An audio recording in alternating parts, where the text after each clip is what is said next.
Good morning, everyone. Now, it's going to be a little different this week because we just ended up talking in the green room for like 20 or 30 minutes now, and all three of us do a bit of this to a bigger degree or smaller one. So you're going to have our faces today because neither of us felt like drawing, and oh my god, do we have good discussions about writing. So let's have a writing discussion stream because all of us need it and it's just fun. And I mean, we got this guy. We got the Hello, Luke darlings. Storm. Yeah. Hello, everyone. How the devil art thou? Oh man, Man. it is so good Great, to see man. you. It's good to see Yeah. both of you guys. 'Cause no. It's been a long time since we've either of us on both you and MarV have shared a stream or a show together. It's just been way too long. So Yes. it's good that we get to do this today for hour and a half, 2 hours. Yeah, something like that. Just have a Yeah, discussion. yeah. You know, we're all writing right now, so it's good to get it on. And for the people who were expecting art to be shown on the screen, we're terribly sorry. I am working on something, but I really don't feel like it today. I have Yeah, had me too. So yeah. that I just am drowning out with paracetamol. So Especially with this guest, you can't you have to be focused 100% with this guest. No drawing today. Going on. Yeah. Oh my god. So yeah. So introduce yourself, Lucifer, please. Okay, for those of you who don't know me, which is probably quite a few of you, my name is Lucifer Storm. I come from Bournemouth in the south of the UK. I'm an award-winning independent graphic novelist, which is just a fancy way of saying sometimes I draw what I write. But my main focus has always been writing comics and writing graphic novels. And huge weirdo, second gunman on the grassy knoll. Not the real devil. Shh, don't tell everyone that. You got to have a bit of fear to earn some respect, haven't you? And I don't think there's much more I could really say. Well, I'm your host, Mike Jimmy de Bruin. I'm the creator. I'm the CEO of Fairies and Ents and the creator of Love and Cora. Normally I would be drawing, and I'm really sorry, Nita. You're going to be pissed at me, maybe, but we'll catch it up next week. Don't worry. This is a promise. But I do stuff, and lately I've been writing on a new graphic novel that I started originally in 2017, got 110 pages into it, and then decided, nope, Love on Cora takes precedence. And from there on out, lately I've been rewriting it, finished the first book, and I've been getting pretty good feedback. And so, you know what? We're all writers here, so that's what we're doing. MarV, introduce yourself as well. Hey everybody, I'm MarV. I'm a freelance illustrator from Portugal for the last 20 years. And I'm the creator, writer, and artist of The Scene Killer that will be coming out the second book next month. And I'm the second half of hosting this great and so honored to be here on this channel doing the Sketchy Saturdays. So thank you, Lucifer, for having me on the show. This is just I say that every time for having me because I'm everywhere thanking everybody. So take it away, guys. It's John's show. It's John's show. He's the real host. I mean, he's so talkative. He won't shut up. Welcome to John Doe's show.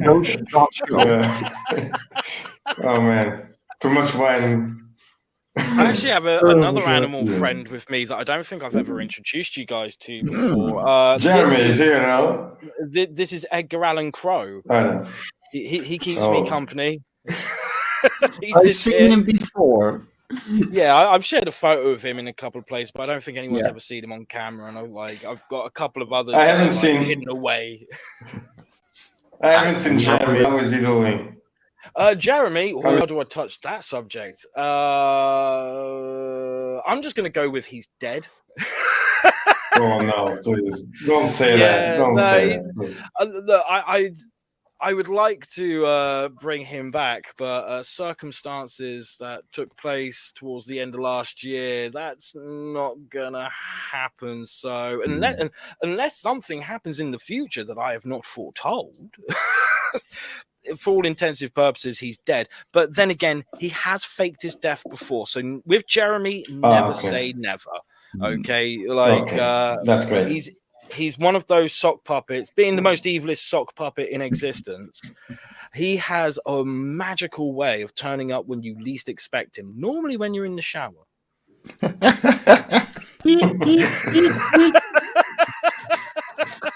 Oh, I wish it was that musical.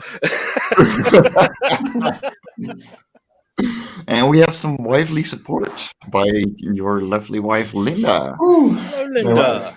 Hey, baby. And Glenn is booing at us. Yeah, I'm sorry, Glenn. We'll catch it up next week. Don't worry. And good morning, Joe DMFV. Always a pleasure, mate. Happy to have you. We're having a full crowd today, so yeah, Lucy, you've had a couple of updates that we would love to hear you talk about on air this time. Oh, yeah.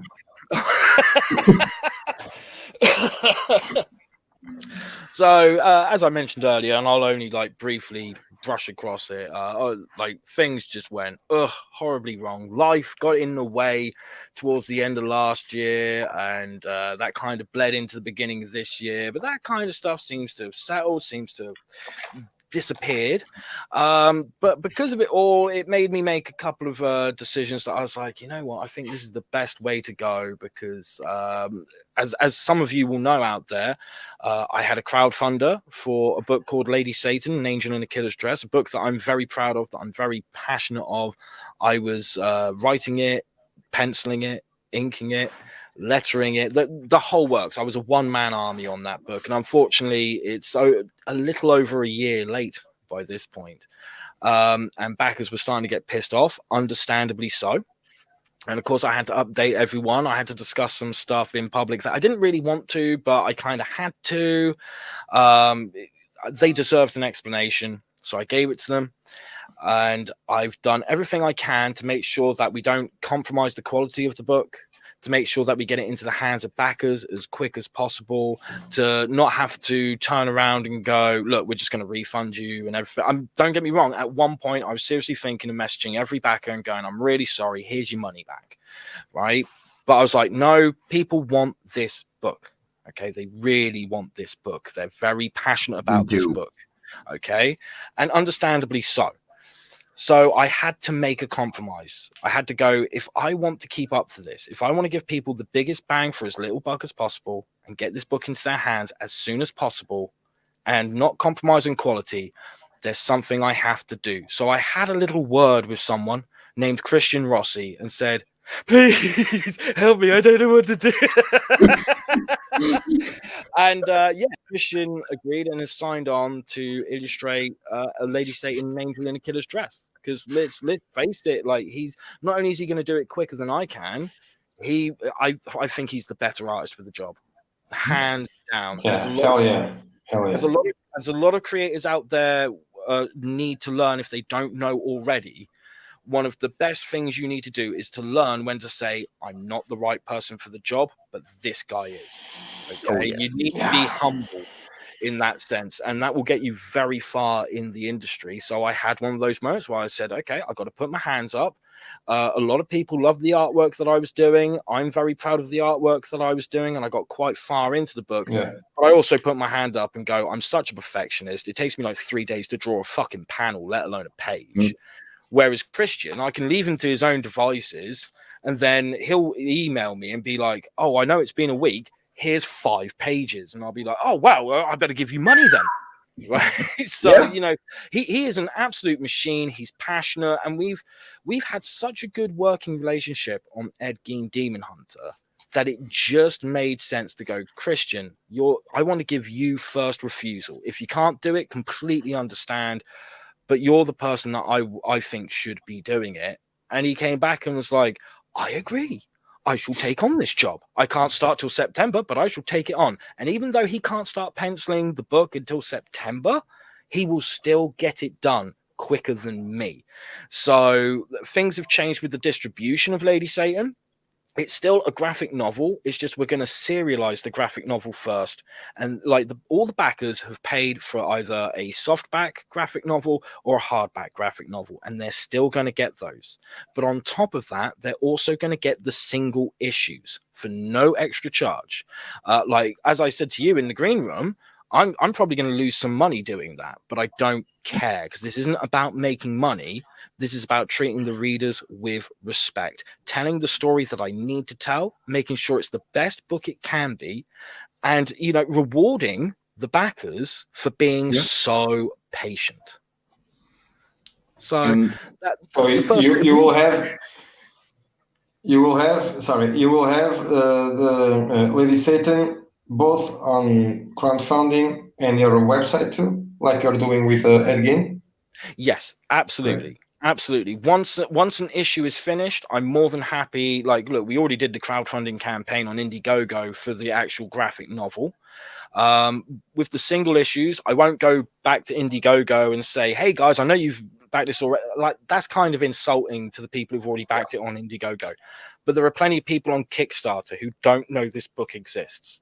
So I'm more than happy to take the single issues to Kickstarter and say, hey guys, this might be up your street. And one or two things is going to happen. Either everyone's going to be like, oh, cool, I'm in. Or they're going to go, off. It's going to be one of the two. Those guys will be either way. Completely idiots. Those guys will be absolutely. I completely agree. And so does John, right? And they will also be available on my website. I mean, like at the moment, we've got the campaign for Ed Gein Demon Hunter issue 2, which I'll show you a bit of in a second. We got that running on Indiegogo, but I have said to people, look, if you're backing it on Indiegogo, that's great. I really appreciate it. But you could be waiting like 30, 40 days before it can even ship. Whereas if you order it on my website now, it can ship like in a couple of days. Yeah. So it's really up to people. It's all about, do you want the extra perks if we get to stretch goals, or do you just want the book? You know, and some people have gone to the website and they've bought the book there, which is great. Absolutely great. Considering like the postage costs to anywhere outside of the UK at the moment, unfortunately, we've had a lot of hyperinflation because of trying to recover from the whole COVID pandemic, and also the Ukraine war playing a big part in it. Lots of stuff has gone up, and we don't even mean like 10%. Like, I had a water bill not too long ago that was like $20. Okay, and then the following one was like, yeah, prices have gone up. This time it's $100. So we're talking like bills and stuff are going up almost 400% in such a short amount of time, and that includes postage, which really fucking sucks, because as I keep saying to people, I want to give you the biggest bang for as little buck as possible, and that includes keeping the postage and packaging down to as little as possible. I've had a couple of backers who have messaged me saying, look, I backed issue 1 and I want to back issue 2, but the thing is, issue 1, I got it shipped to Canada last time, and like the whole thing cost me under $10, but this time it's going to cost me well over $25. Why? And then I've had to explain to them, and bless them, a couple of them have gone, okay, no, that's fair enough, I'll pay the extra because the book's worth it. And a couple of others said, I can't afford that, but I also can't afford to miss out on the book. I'm going to get the digital copy instead. And that's absolutely fine. Yeah. I don't blame them. I would do the same thing. Shout out to my good friend Daniel HDR, who is an amazing artist from Brazil, who did the awesome Stone Server variant for Love and Korra 3. Oh, yeah. And my good sir, it has been way too long. We should invite you to Sketchy Saturdays at some point, because I really miss hanging out with you, and you are just such an amazing artist, and I miss you around, man. It's been too long. Daniel, manda uma mensagem aqui ao Mike ou a mim e marcamos um dia. Oh boy. Now he's starting to talk foreign. He knows what I'm saying, so yeah. I just for him to just contact one of us, and we'll just put him on the show anytime. Well, Daniel, hit me up if you ever want to join on a Saturday. It's 10 a.m. Eastern, so literally right now. and we will happily schedule you in whenever you want. So hit me up anytime, okay? Okay, there we go. There we are. Awesome. Let's see how you guys will. No, you're It's pretty all right. good. Yeah, To be me fair, too, Daniel, man. Me too.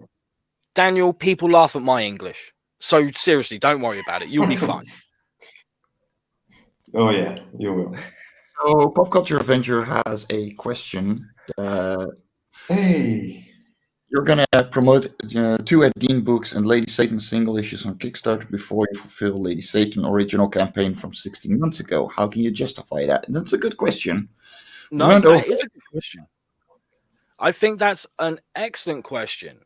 And it's a really hard one to answer as well.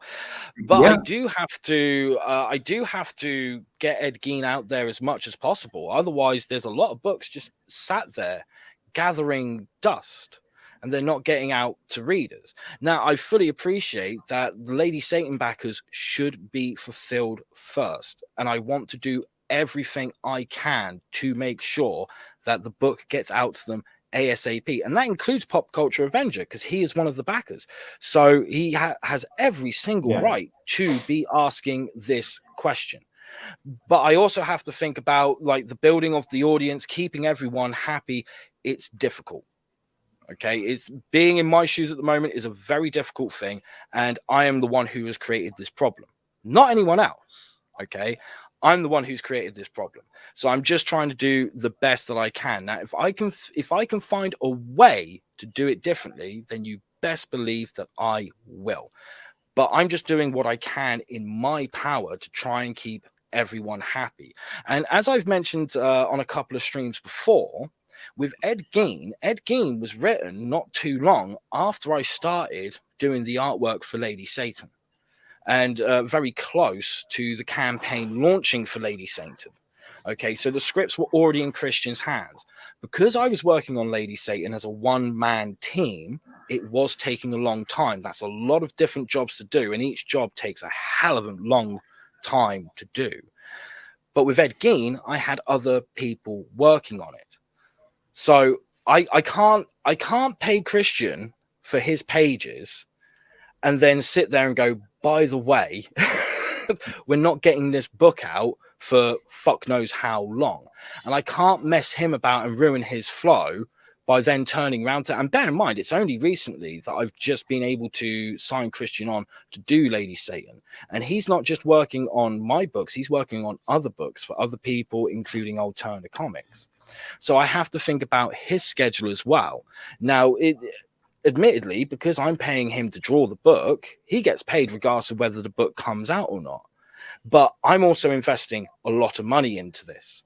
Okay, just like I'm investing a lot of money into Lady Satan by hiring Christian, and by giving the backers, including Pop Culture Avenger, a lot of perks that weren't listed in the original campaign. Because as I've kept saying, I will be adding extra stuff to everyone's package to say thank you so much for being patient. I appreciate this is annoying and this is frustrating.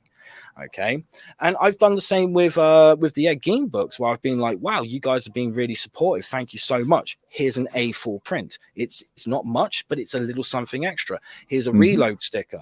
It's not much, but it's a little something extra. And as I've mentioned, with Lady Satan, by doing this, I'm probably going to lose out on some money, and that's not a small thing to gloss over, because this is also my livelihood.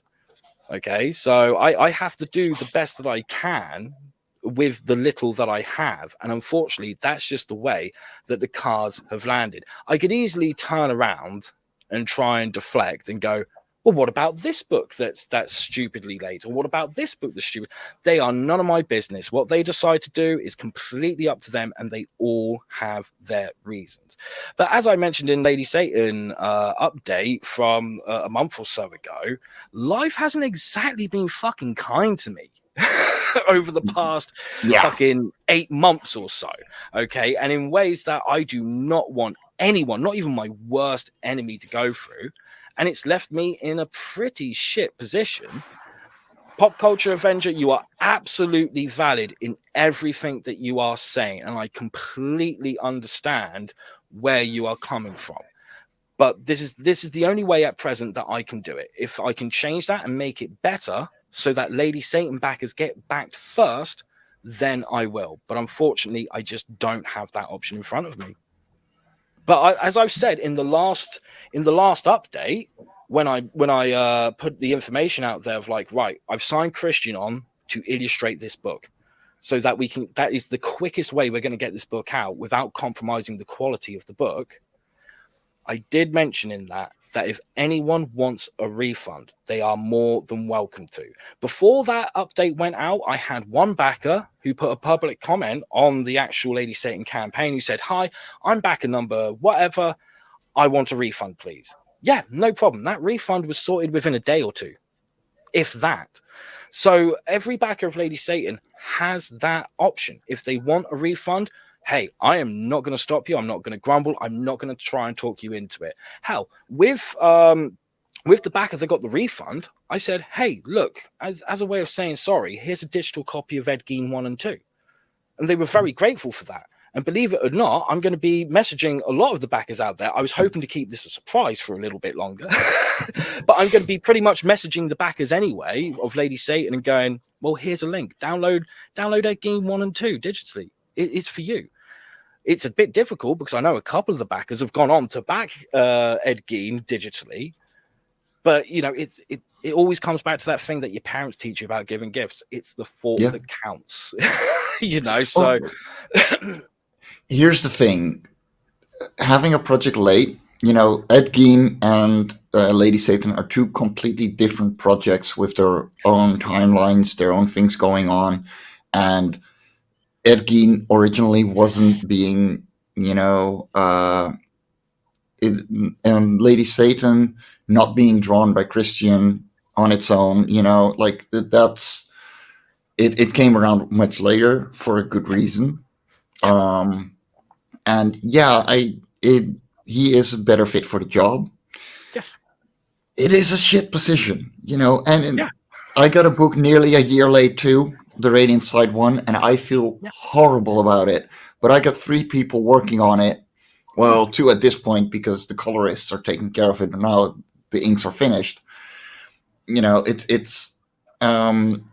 sucks. You know, and this is on a book that flopped on Indiegogo. So, like, the backers, I think 20 backers that I got are going to get their books a year late, but are going to get it. Meant I had to go very deep in my pockets because I give really fair rates. But they're still going to get it, and I'm going to move it over to Kickstarter, but they're going to get it first.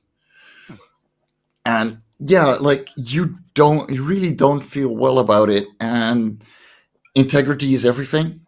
Yes, absolutely. Absolutely. That means integrity is a very valuable thing.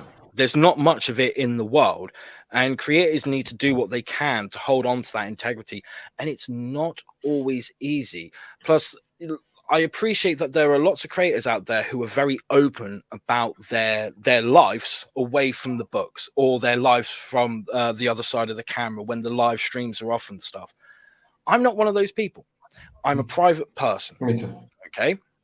And quite a few creators are, but there are a large amount who find this whole thing very easy because they just go out and go, hey, you know, here's my dog and here's this, that, and the other. I don't. I'm just not that kind of person. And as I mentioned before, when the backers started going, okay, what's going on? You know, I had a couple of people message me privately, which was fantastic. I really appreciated that. And like, this is the thing. I may be a private person, but if you ask me a question, I will be open and honest about it. If you turned around to me and said, like, what presents did you get for your 5th birthday? And I don't know you from anyone else, I will still fucking tell you. I can be a little too honest for my own good sometimes. And I know that sounds like I'm bigging myself up here, but that's just how it is. It's something that I've noticed at this point in my life. I mean, bear in mind, I've been on this spinning mud ball in space for 40 fucking years now. So you just get to a point where you stop going, well, I'll beat around the bush. And you just get to a point where you're like, well, no, fuck it. I'm going to say exactly what I have to say.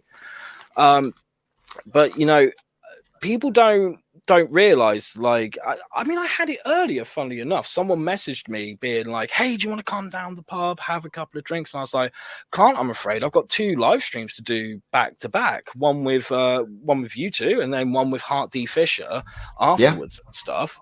And the response I got was the Saki, like, oh, you poor little thing. And it's like, well, hold on, that's my work. You don't know what else is going on in my life. Like not many people know that I have an older sibling, 16 years older than me, who is severely mentally handicapped.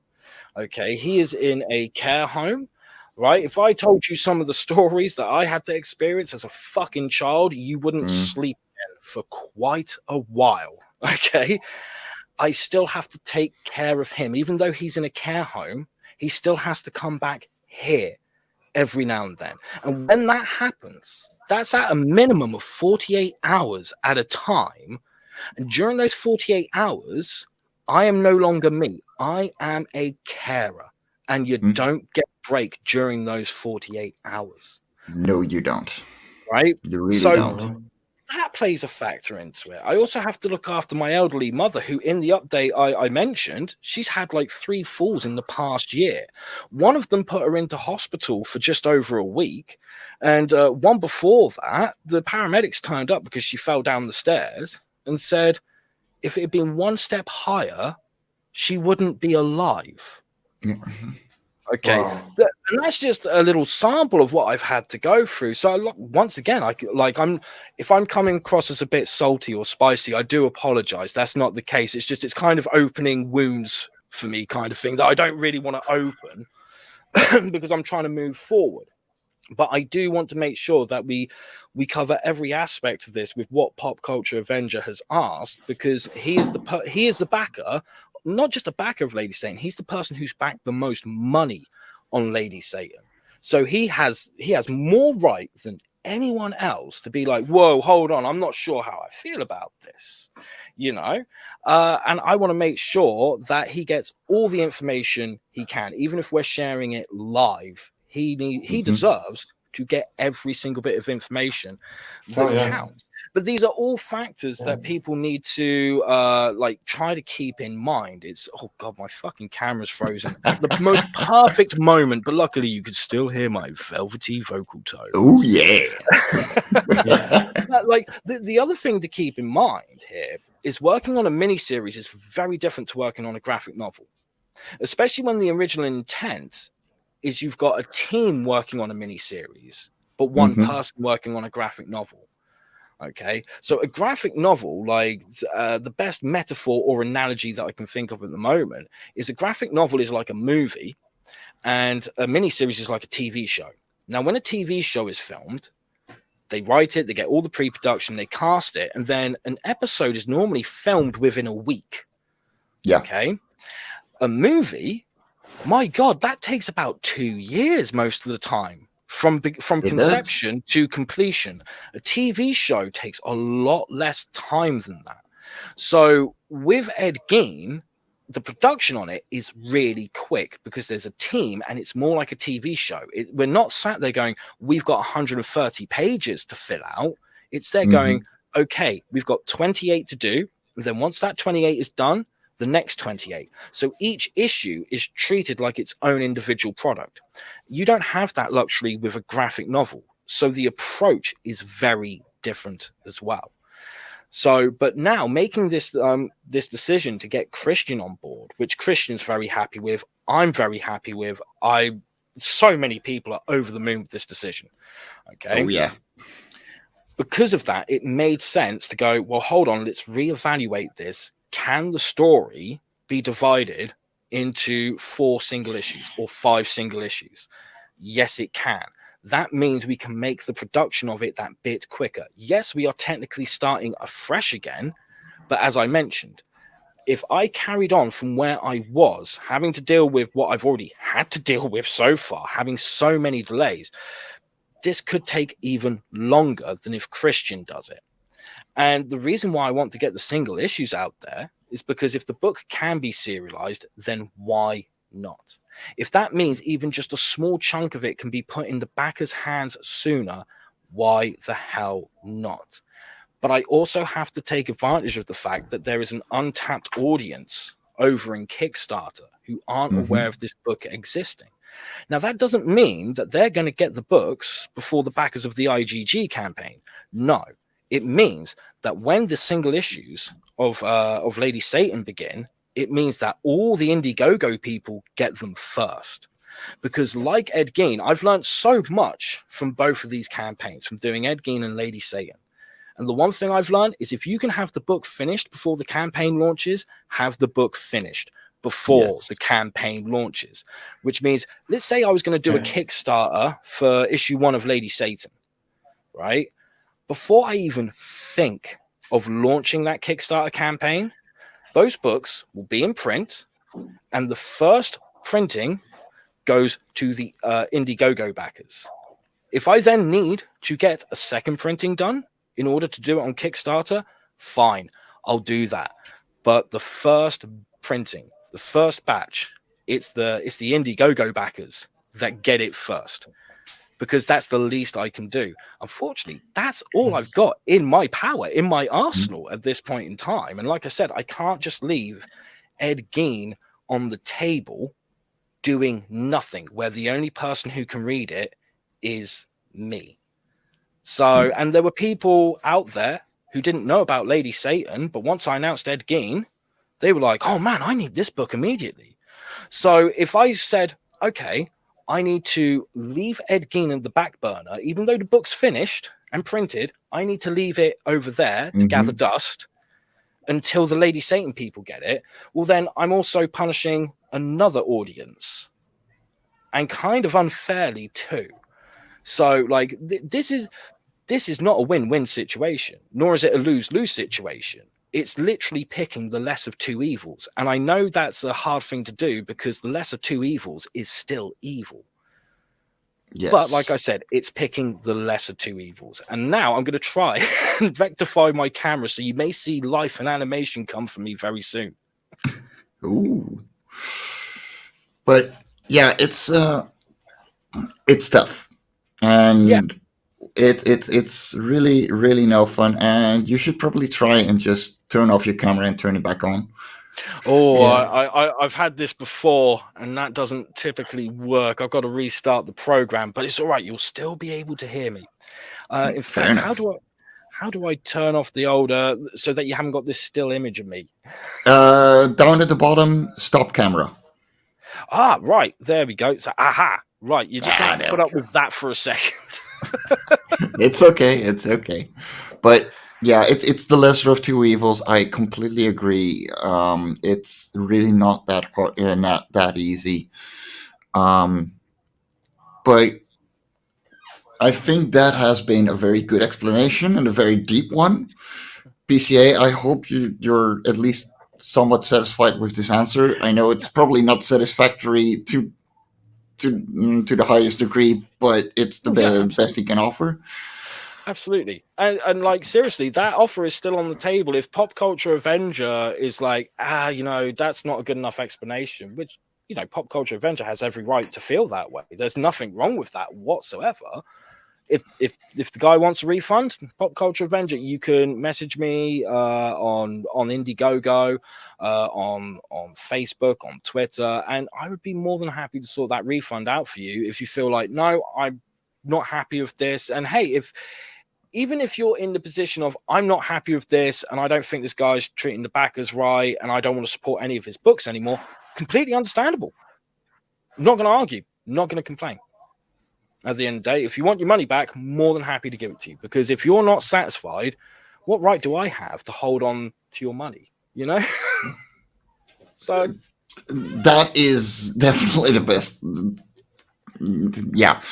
No, I can't say further than that, I'm afraid.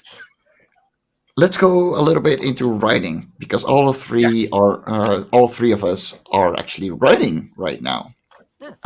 People don't know me as a writer, but actually I do. And so how is the process for you, Lucifer? What do you mean, how is the process? Well, where do you get your inspirations from? What starts what makes you go from an idea to the product? to the actual writing. Okay. The idea is always the weird thing, because you know what, like, so many people are like, where'd you get your ideas from? Where'd you get your ideas from? And I think people, when they ask that, they kind of want a simple answer. Like, you know, what's 2 + 2? 4. It's always going to be 4, unless you're completely insane.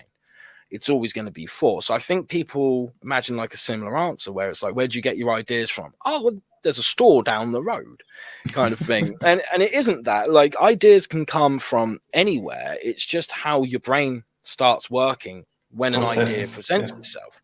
Yeah, absolutely. So I can be sat down watching a documentary, and maybe someone will say something on a documentary, and that makes my brain go, that's interesting. I wonder. And then that's the course of an idea. You always, if you're ever talking to me and you want to know if I've just got an idea, watch out for the phrase of what if.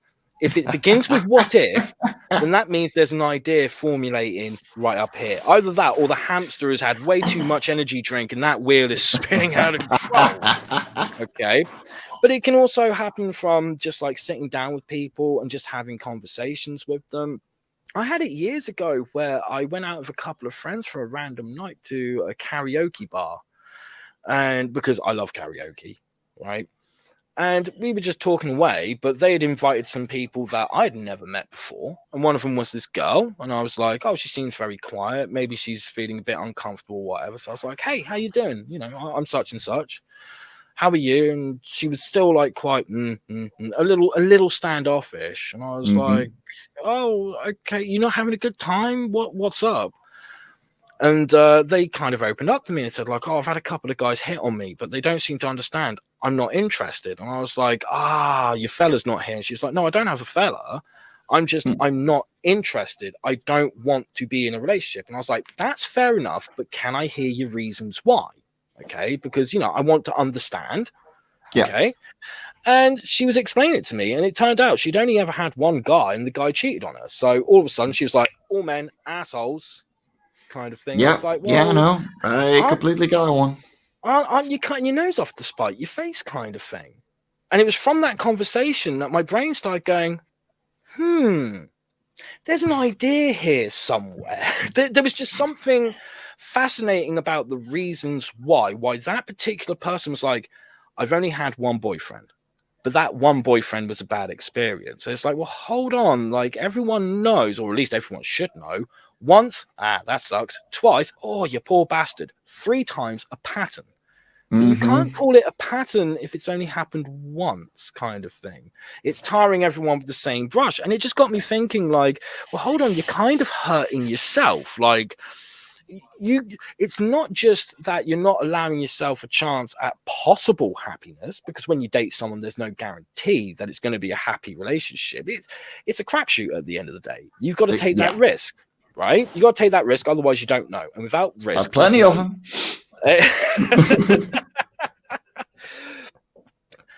But it also got me thinking, like, well, hold on, what potential that's inside you as a human being are you denying yourself of because you're not allowing yourself a possibility of happiness?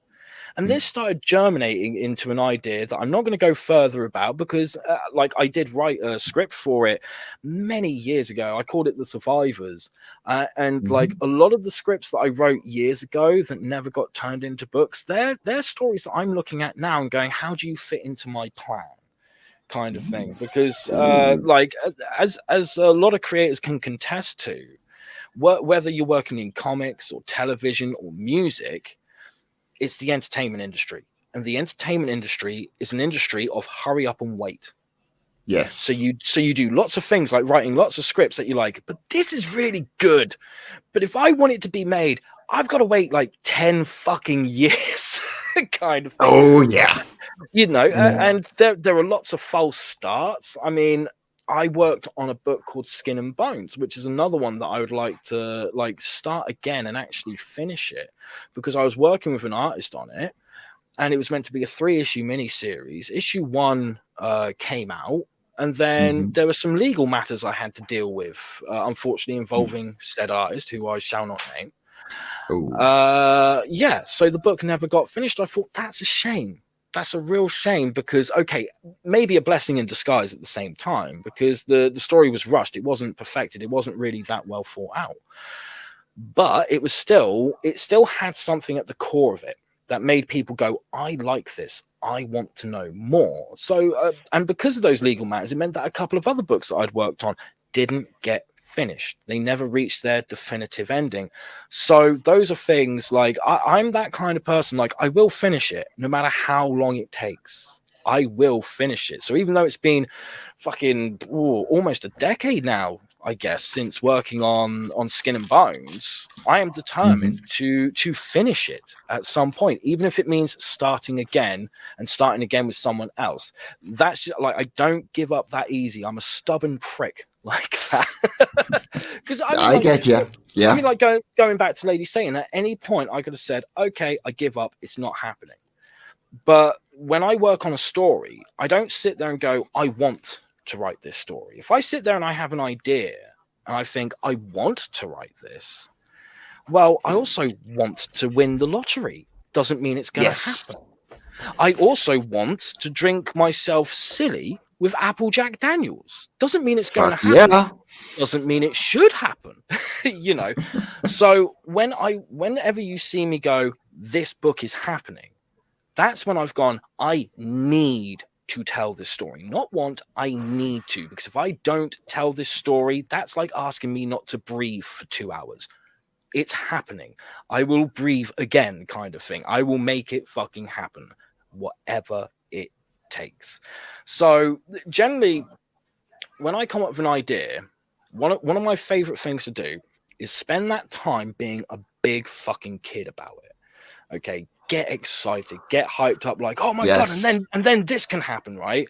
Because being a writer, like, there are difficult sides to it, there are difficult aspects to it, but one of the best aspects about it is when you initially have that idea, because then you don't just have permission to be a big kid again, you have permission to be a big kid who's having a play date with his imagination, and that's the best toys you can play with, right? So you just go nuts. There is no such thing as a stupid idea, right? And you start writing notes down like, oh, and then this can happen. Oh, yeah, that would be fucking amazing. And you write it all down and then just put it to one side, forget about it.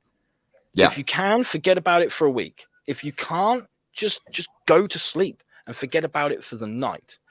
When you wake up the next morning, before your eyes have opened, your brain starts waking up way before your eyes do. And if the first thought you have is, oh, I want to go back to bed, it's a shit idea. Don't do it. If that first thought is, oh my God, that idea is amazing, and then this can happen, and then this can happen, you need to tell that story. You don't know why, but you just need to. Doesn't mean, like, when you have those ideas where you wake up the next day and it takes you a bit of time before you remember it, before you even realize that you had that idea yesterday, doesn't mean it's a bad idea. Doesn't mean it just means it hasn't developed yet. Doesn't mean you can't use parts of it for other stories. So keep it close by, put it in the bank. But the moment you get one that's like, oh, I cannot stop thinking about it, when you can't stop thinking about it, it's moved you in a certain way. And if it's moved you that powerfully, it's going to move the reader just as powerfully. And here's somewhere where I really quickly want to interject. When you start creating that depth to your idea, where you keep pushing world building and mental images and character creation and all those kinds of things into everything but the story, it's not a good idea. Yeah. Because you're not building the thing. You're building literally everything around the thing. You're building a gigantic wall that you can't climb over anymore, because you're afraid of falling down once you start. Yeah, no, absolutely. Like, when it comes to, say, your platform, then you build a platform, and you build it the same way that you build a house, right? You start with the foundations and you work from there. When you've got a story is like a child. The conception of a story, it is kind of similar to courting a lady or a fella, whichever one you prefer. I don't mind. We're all human. Let's have fun. We've all got secrets. But it's Look, we'll see you in hell anyway. Oh, I've been here waiting for you guys. Come on, you said you'd be here 5 fucking minutes ago. I'm waiting for Jimi Hendrix to get on stage. Come on. There we go. But you conceive an idea. You don't sit there and put things together like Legos in order to create the kernel of the idea. It's conceived a bit like a child is conceived. Like, you don't sit there with your partner and go, right, now if I do that and then if we spin around a bit, then you'll be pregnant. No, it's a bit more complicated than that, and a lot more fun as well, we have to admit. So it's the same thing with the idea, but once the idea has been nurtured enough that it's no longer just this little thing that's waiting, once it starts growing a little bit and it starts building, not building, I almost said it, but it's as we all do when we're in the womb. Like, we start off like that tiny little fucking dot on an ultrasound or ultrasound, whatever, and then it starts getting bigger, and then it starts taking form. Well, it's the same thing with an idea. The more you play about with it, the more that idea starts turning into something that's recognizable as a story. It doesn't start that way because, well, we've all seen like babies in the womb as they start growing, like this is 1 week later, this is 2 weeks later, and it takes a while before it looks like a baby. But in between, we see all the stages where we're like, what the fuck is that? What planet did it come from? And it's the same thing with a story idea. We start off and go, here's this idea, and it starts forming, and we're like, doesn't look like a story, and then all of a sudden, oh hello, it looks like it could be a story.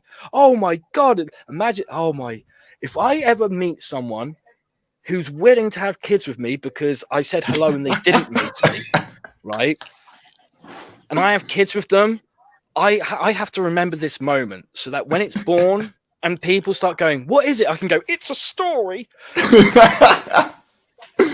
The rest is still unwritten. Yes, absolutely. And knowing my style of writing, it's going to be fucked up. I'm so sorry. Poor fucking child. Am I doing a good job at letting people know I should not have kids? I think you made the point. My usual argument is I shouldn't have kids because, like, how would the mother feel with the kids turning around every 5 minutes going, Mom, Dad's playing with our toys again. He won't let us join in. That just wouldn't be fun for anyone.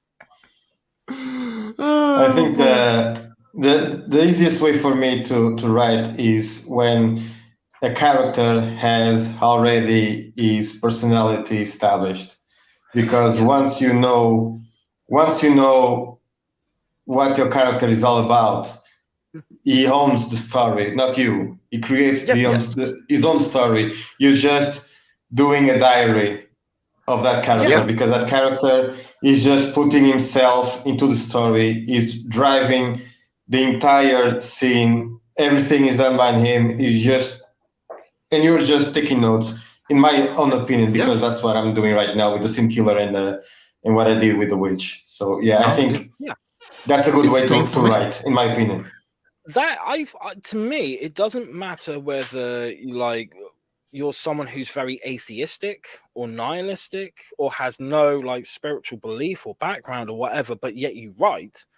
I find that even people that are that hardcore, nothing matters and there is no God kind of thing, when they write, they still say themselves, it's really weird because it's like I'm channeling into a different dimension. Like I'm channeling into the multiverse and I found another Earth where this person exists and that's my character. Because you start off, whenever you're writing dialogue, especially, you start off going, oh, and then they can say this and then they can say that. And then you literally hear the character going, I would never say that, motherfucker. You need to get better at this. You know? Yeah. They take a life of their own.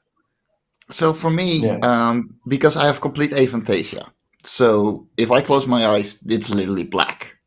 Okay. Or it's old light reflections, and little spots of blue, and that's it.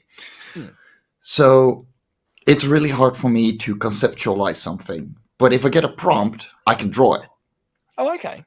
So I can put it on paper, but I need a description first. So with Sage the Sunset, which is literally the only story that I've been writing since I was 8, was literally a guy, I called out on Facebook going, hey guys, give me a prompt, because I have literally no ideas what to draw, but I feel like drawing. And this guy comes up and like, why not a sage owl fighting a dragon? And yeah, the Facebook post is still on my Facebook, and it's hilarious because you can see me go, click. And so I drew the thing, and it's still one of my best pieces ever. And it was a hell to get the inks into digital and color it, because I didn't have an A3 printer yet. But it kept milling. Yeah. And it kept milling, and I was like, okay, so what is this owl dude telling me? Yeah. What is his life like before this gigantic moment, which is actually turning out to be very much at the beginning of the story. And it's afterwards and just before that the story is about. And it's like, yeah, he's an angsty teenage 42-year-old sage owl, because they live like 450 years, and he's endlessly tired because he's just such a bookworm, which I can completely relate to. Well, that's one of the key things, like, especially when it comes to character. Even if you're writing a type of character that is nothing like you, still finding that one thing that makes them relatable. Yes. Like, a lot of people seem to mistake relatability with they must look how I look, so they must dress how I dress, or they must have the same hairstyle as me, or whatever. It's like, no, that's bullshit. If that was the case, then Watership Down and Secret of Nim would have sucked ass. But they don't. They're fucking phenomenal. The same with the animated version of George Orwell's Animal Farm. Is fantastic, and there are characters that you can relate to in it. But I've never been a pig. I've never been a horse. I've never seen a horse wearing glasses like mine. Okay, right? No, he would need like on the side, like headphones. Yeah, exactly. Right. The relatability comes from like their strengths and weaknesses, who they are inside, their personality. You can meet someone who has a completely different personality type to you. They are the complete opposite of you, but you'll still find something that's relatable between the two of you. It can be something as small as, oh, you like that TV show too? Awesome. It could be something like, oh, you're in the same sort of music as me. You like to dress similar to how I dress, or whatever. You like the same podcast as me. Or it can literally be, oh, you had an alcoholic brother too. Mm-hmm. Oh, shit. Or you can even make it different from that. You can have like one character who's like, oh, yeah, my mother was an alcoholic. And then they turn around and go, my boyfriend's an alcoholic, kind of thing. And that's a good way of relating. So like even the bad guys, you have to try and find something relatable with them. Like with Ed Gein, you had lots of people being like, how can you make a real life serial killer the hero? And like, I don't call him the hero, I call him the lead for a reason. But I do it because it's a challenge. And one of the best ways to get better at writing is to challenge yourself. So think of like the most horrible, evil person you can, whether that's a rapist or a politician or a bank manager, doesn't matter. You think of that person and make them the lead of a story, because that forces you to look at someone who you cannot stand their guts and find a way of relating to them.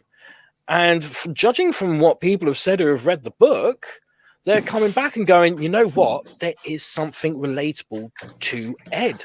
Yes. Because that was kind of the key goal with the book. Because you hear so many people go, that man's a monster. And it's like, no, he's a human being.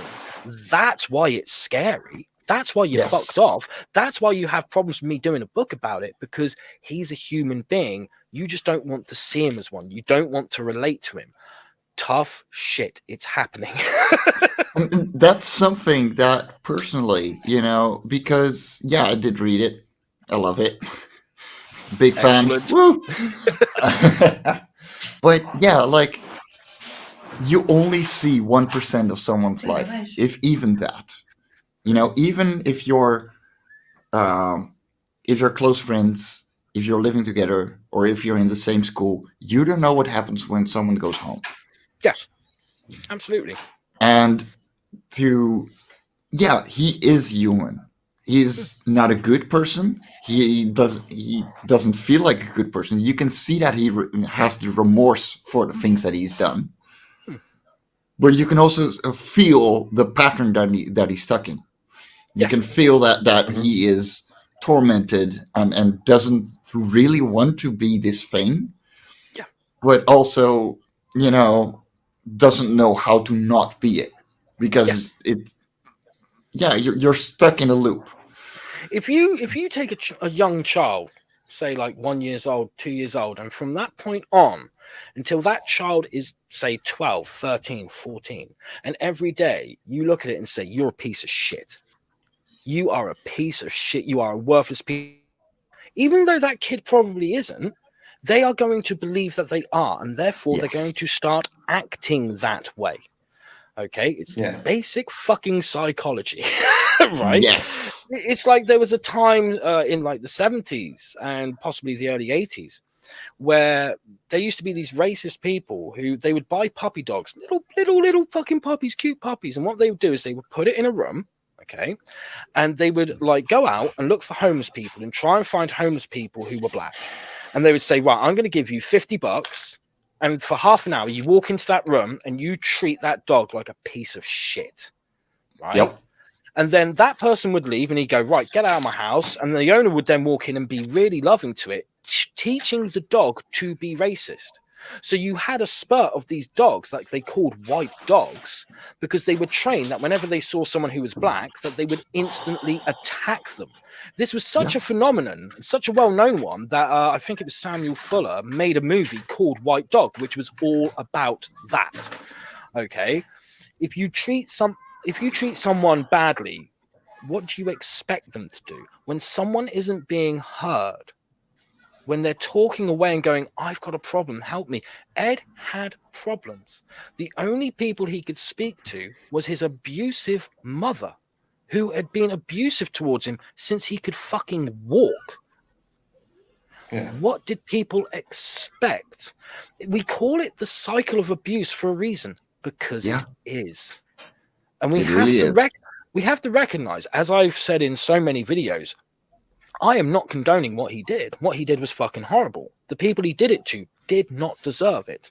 But I'm also looking at it objectively and recognizing Ed was a victim too. He had undiagnosed schizophrenia. He was technically one of the earliest transgender people out there. And he tried to ask for help. But the world he was stuck in, because his mother made it that he couldn't be around other people, he didn't have anything to compare it to. When you are stuck with an abusive parent and you're not allowed friends or to speak with anyone outside the family, you think that this is the norm. You think that's, this is what love really looks like. So you start treating people that way, but you also don't question it and say, hold on, something's not right. Even though there is something inside of you going, this is what love is, but it doesn't feel like it. But you teach yourself, look over it, because this is your world. This is your life. That's why you get so many people who end up in like domestic violence situations and they don't say anything for years because they're trained to think that is love. That's why it's the cycle of abuse. What you give goes around. So if people really want like everyone to be nicer, then you have to start with yourself. You can't expect other people to do it just because you've gone, I want you to be fucking nicer. Doesn't work that way. If you want people to be nicer, you've got to put the niceness out there yourself. Oh my God, I sound like such a hippie. Who would have known? Well, here's the thing too. Like, I'm a fucking rotten bastard. I'm being called the kindest person in CG. And here I'm going, no, dude, you're completely mistaken. I'm not a good guy. I'm kind. And I can live with kindness. Thank you so much, because that's been my mantra for a little while now, is be kind, not nice. Yes. Because nice is not objective. Nice is very subjective. I don't allow people to be in my private life. I just don't. I don't care. I just don't. Yeah. So outside of my house, I'm nice to everybody, but don't come around my private life because you're not allowed to. I don't want. No, that's Yeah, wise. I have those guys that I know for 30, 40 years. They are my friends. I have people that work with me that I respect and love. But my private life is my private life. I don't care who you are. I just don't allow it. I'm nice to you, but I don't allow you to be on my private life. I work like that way. So yeah. There's Absolutely. respect, there's kindness, and there's being good. Yeah. And especially the third one, it's not usually good. It's not usually right. It's not usually kind. Good is never the same as right. Yeah. So exactly. get, I tried explaining it to someone recently, someone who's a bit younger than me, because they work at like my local pub and stuff. And I said to them, like, about the whole be kind, not nice. And he was kind of like, well, what do you mean? And I was like, well, let's put it this way. If you're trying to be nice and someone comes up to you and they're really interested in you, they want to date you, but you've got no interest in them. Being nice is when you go, I'm going to agree to it so I don't hurt their feelings. And then you're in a relationship that's completely loveless. You don't act your best, and then you hurt them even more later down the line by trying to not hurt them. That's being nice. Being kind is going, okay, they're not going to like this. It's going to hurt them for a few seconds, but they will live. And you just say to them, sorry, I'm not interested. That's the kind thing to do. And they will thank you for it later. When you're nice, no one ever gets thanked. They get tarnished. But if you're kind, it does the world so much good to be kind. I love where this discussion is going. I know, it's getting very deep. We started off talking about writing, and now we're talking about the human condition, kind of. Yeah. Well, let's hop back to writing for just a tiny bit. So okay, for at least a sentence. Exactly. We conceptualize. We've got the idea. We know it's a good one. We want to see it done. Yeah. How do you go on getting the lines to the paper? Do you start with bullet points, what I do myself, this is the start, this is the end, and put in all the little details in between and then start writing? Or are you more of one of those people that just go? So you mean like, am I a plotter or a pantser? Yeah, is kind of what you're asking. I keep forgetting those words. It's all right. A lot of people do. I forget them half the time. I just remembered them. So I thought I'd sound fancy by going, oh, you mean this? If you'd asked me this 10 minutes ago, I would have been like, huh? What? I like to think of myself as an in-betweener. Certain projects, I'll sit there, and once it's conceptualized and I feel that it's been, the idea has been developed enough to the point where I can go, right, I feel confident in turning this into a story. And that process can be a very long time. Sometimes it can be a week. Sometimes it can be a year. Sometimes there are just certain ideas that plague you for so long. Like over this past week, I've been plagued by one idea that is about 3 days old. I've been plagued by another idea that's about a year old. I've been plagued by another idea that's about 10 years old, kind of thing. That's what stories do. They plague you. Yeah, they do. A friend of mine, CB Smallwood, we were talking the other day, and he was saying that, like, is there a possibility that, regardless of what you believe in, that the universe is kind of going, you know what, I've got this idea and I'm going to give it to him. And he's got a choice. He's either got to do something with it or not. And if he doesn't, I'm going to give it to this asshole.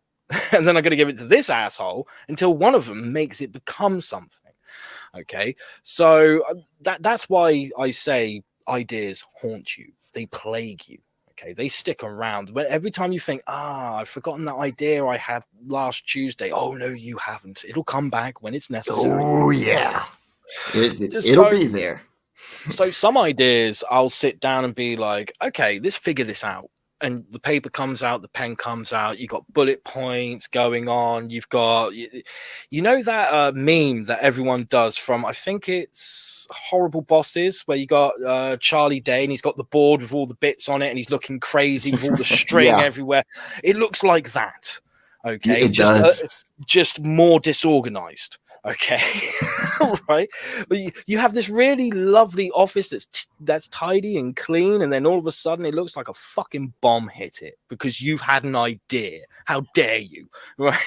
and other times I'm just like, you know what? Let's just sit down. Let's start typing. Let's start writing. Let's start going for it as if this is the final draft, even though I know it's not. And let's keep going till either A, it's finished, or B, I've written myself into a corner.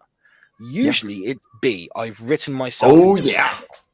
Okay, and that usually happens at the 50% mark. It is always the fucking 50% mark, and that's the point where I go, hold on. It's the man with the hammer every single time.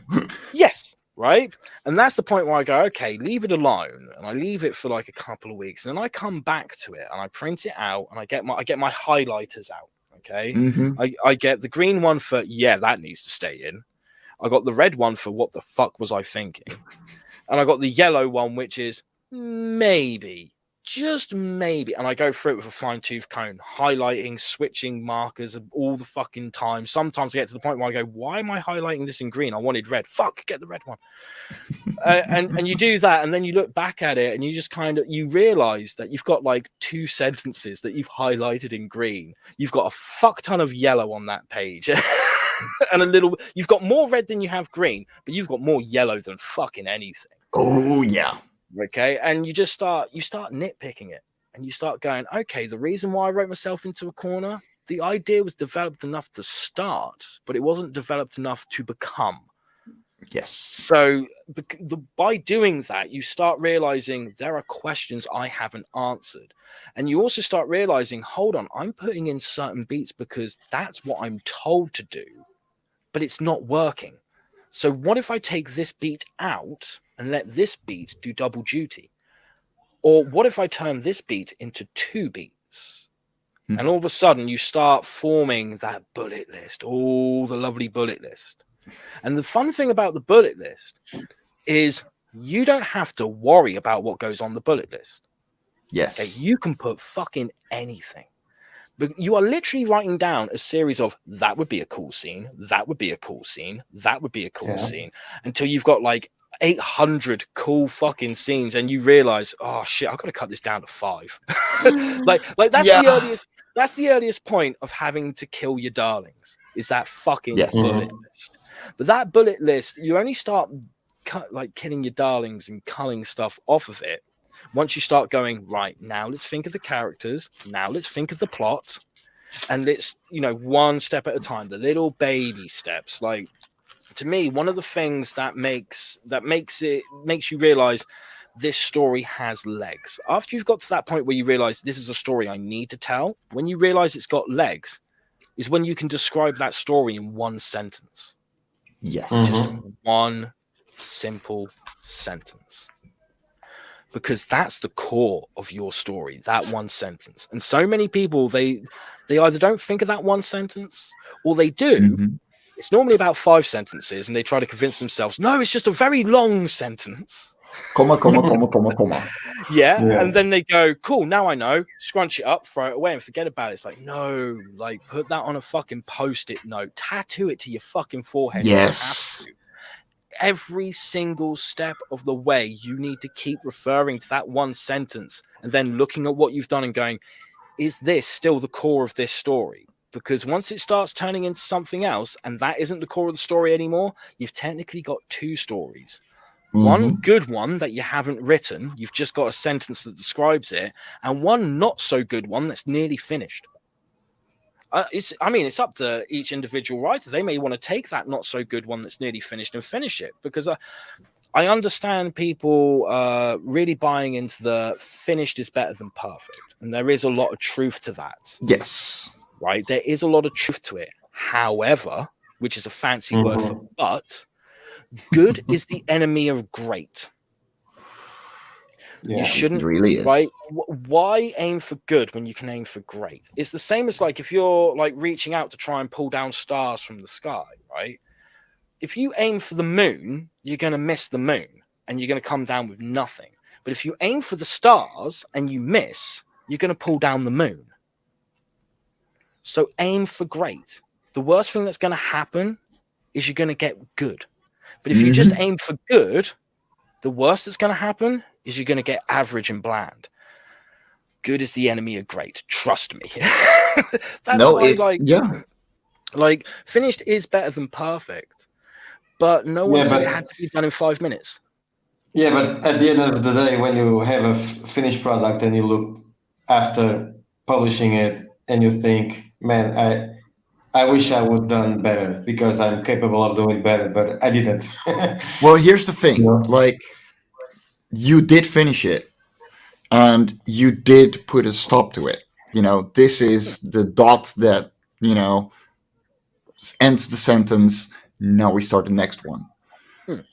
You know, for me, with Love and Korra 1 and 2, it sucks. Like, it absolutely sucks. And I could have done way better. Love and Korra 1 and 2 are getting reworked in the coloring by my colorist.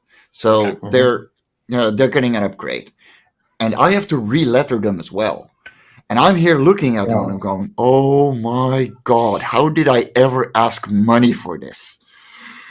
Mate, I've been there before. Because I went for good, you know. I went for great. It was good because I did have fans from the first one. No matter how, if I gave them away or sold them at a convention, people came back for it. So I did something right. Not sure if it was me or my ex, but you know, probably not the art. Yeah, but when you finish it and you look at it and then you say, meh. And that's fine. Well, this is the thing. I know, but I think a part of the problem with the philosophy of finished is better than perfect is the fact that there's actually more that goes on after that sentence that no one realizes. Finished is better than perfect, and once it's finished, you criticize it and make it better.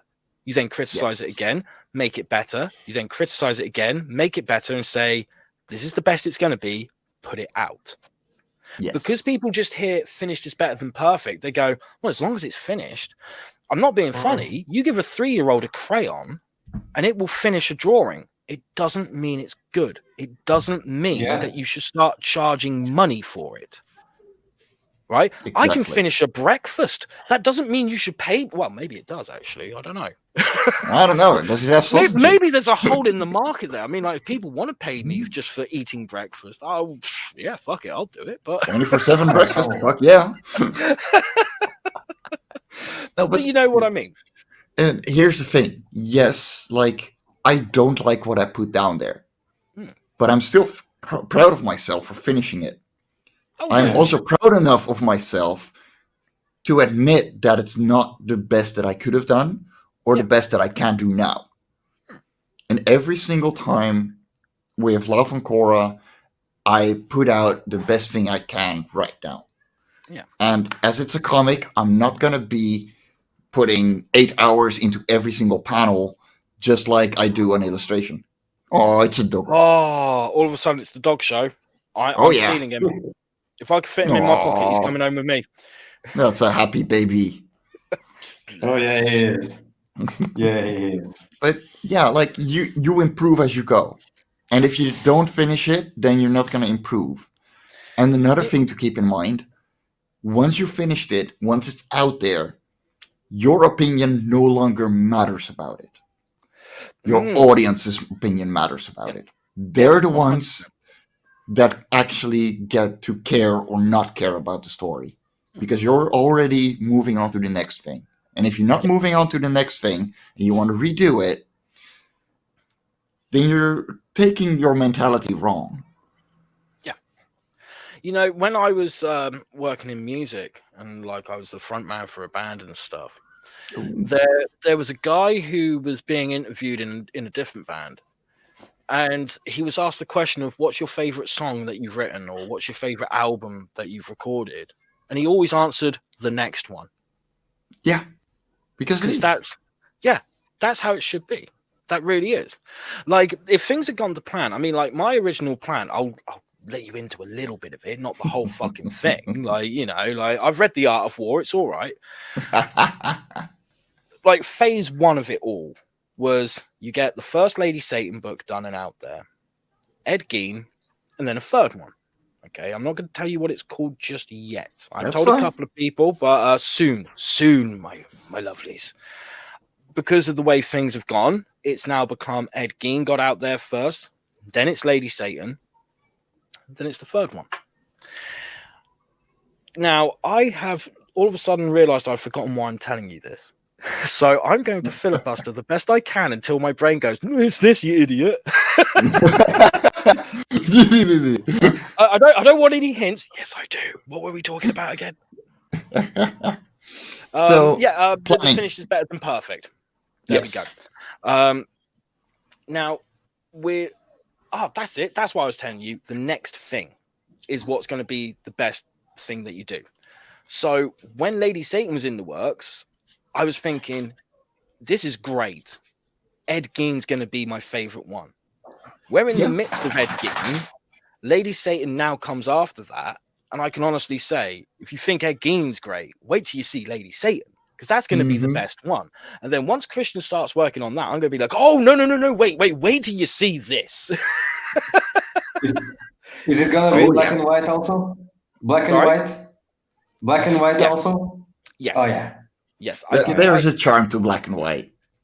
Like, okay, I'll tell you what I can about it. It's going to be black and white. It will be another mini series, but there's a possibility that it'll be closer to 6 issues than 4. Nice. Okay. In fact, I've known about this idea for so long. When I was promoting Ed Gein issue 1, there was a stream that me and you were on, Mike, right? And that's when I revealed about the goal, the perk of the taxidermy nipples and stuff. Yes. And I believe you said something along the lines of like, what the fuck are you going to do next? The 6 issue, like, gothic romance? And I was thinking, he's reading my fucking mind, isn't he? I'm very good at that. If you want to know my best guess at that in real life. Yeah. So I started working for a new construction company, and we're talking 2016. And I had to drive along with this guy, and he was on. He got a phone call, and he was like, "No, dude, the thing we were planning it's gonna be 7 p.m." And I just, as a joke, said, "Huh, you got a new Coke deal?" To which he turned to me, going, "Are you a cop?" I'm like, "No, that was a joke, but holy crap, dude." Brilliant. Oh, that's fucking excellent. I'm good at these. No, you were very, very close. Like, I'm not going to say that it's a gothic romance, even though that's kind of a good description. It's still a horror story at heart. It's still an outlaw comic. There's still stuff that's going to happen in it that's going to make you go, Jesus Christ, that's horrible. How can you put that on a page? That's going to keep me awake for a while. I can tell you that it's called John Coffin. I think I've heard you drop that name before. You may have. I've dropped a couple of sketches of the character before in the past, saying one day I'm going to do something with this. Well, that's the next one that's planned. I've told a couple of people the basic idea for the story, and now it used to be that people were like, "Oh, so how's Ed Gein? How's Lady Satan?" And now it's like, "So when are you going to do John Coffin?" And it's like, good. That's exactly what I want. That little bit of early curiosity. But unfortunately, I can't really say much more than that. Otherwise, I'm spoiling it before I even find an artist for it, because there's still no artist attached to it, and there probably won't be until we get at least 2 or 3 issues of Lady Satan done. And then I'll be able to say something. What I can say is I have spoken to an artist in Germany, not about John Coffin, but about a short story. And one thing artists should be aware of, because I'm at a point now, like, it used to be such a struggle trying to find an artist for a book, but now I'm at the point where almost every day I get a message from an artist who's like, here's my portfolio. If you've got any work for me, I would fucking love to, which is great. That's exactly the position that I want to be in. Okay. Every artist should know that if I'm interested in your work, I will try and get you to do something like a pinup or a short story first to test the waters. Because you should. Like you have to have low risk for both parties involved. Yes, Always. absolutely. Yes. You know, that's why Life on Korra is 32-page stories by my writers. It's 32-page story. My colorist can drop out any moment she likes, because as long as she finishes the next book. Yes. You know, it's with anything I do, and the only the Radiant Side is a 6-issue series. The artist we have right now, I'm not sure if I'm going to hire him for the next one, because he was not consequent enough. Yeah. But it was a 32-page story. He finished that. Yeah. He didn't do it in the time frame that I had hoped for, and that's why we're later than expected. Alas, it happens. Yeah. Nonetheless, it's set out, and that risk is filled in. I know what kind of risk I'm going to take next time. And you gotta have a small risk when you start working with someone, or if you start working with yourself. Oh God, yes, absolutely. Whatever you do, that magnum opus, that big idea that you spend years developing, because trust me, I'm writing one right now, and I've done 110 pages for it already. It'll come. If it's really worth that much to you and to the world around you, it will be there eventually. But today is not that day. Yeah. And accept that. Like, allow yourself to be like, okay, this is cool, and it's going to be in my head forever unless I finish it at some point, but I'm not capable of doing this yet. And that sometimes means that, after 110 pages, you got to pull the plug. Because I did so in 2019, and I started Life on Korra. And it was the best decision I ever did, because it allowed me to grow. Yeah. And growth isn't always starting with a small story. It also means pulling the plug. It also means moving on. It means allowing yourself to get better at something through failure. I think every creative person, whether they're the writer, inker, colorist, artist, letterer, editor even, at some point has to go through some sort of ego death. Yes. Where they put their ego in check, because I'm someone who does believe that ego is the enemy. I've seen a lot of evidence to suggest that. Ooh, yeah. And I stand by that, and I will stand by that till I go to the fucking grave. But I also know that at some point I had to put my ego in check, because sometimes your ego could be your enemy, but also it can be your biggest cheerleader, saying, you've got this, you can do. So what if you've never drawn even a 4-page story? You could draw a 2,000-page graphic novel in no time. And part of that ego death is learning when to go, no, that's too big of a project for me. And trust me, even when you've had that ego death, occasionally it's still going to creep in and make you think you can do that, even though you're biting off way more than you can chew. Trust me, I know from fucking experience.